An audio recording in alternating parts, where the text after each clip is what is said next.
doing an experiment. Topic is float and sink. Let's see which object can float and sink. Now this is a curtain. I'm going to throw it in the water. It is going down. That means it's sinking.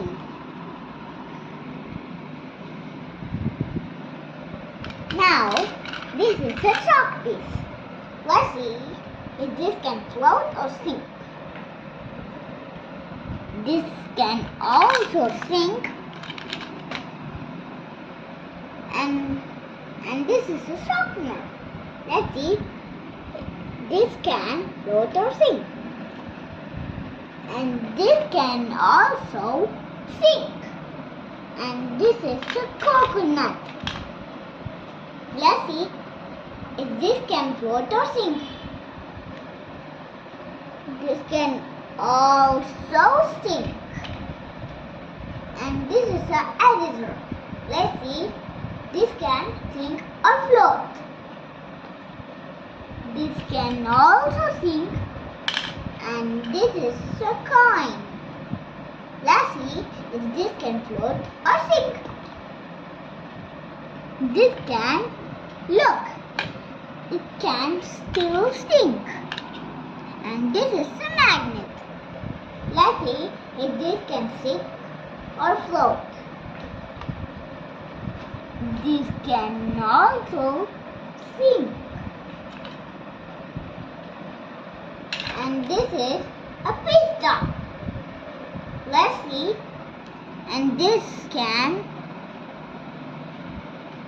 let's see if this can slide. No.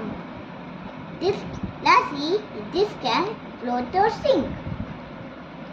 Then it is floating. This is a bottom. Let's see if this can float or sink. This can float, sink. And here's one more bottom. Let's see.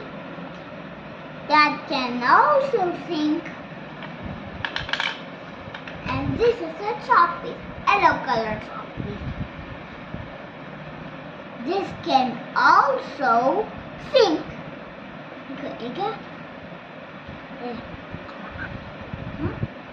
Peanut.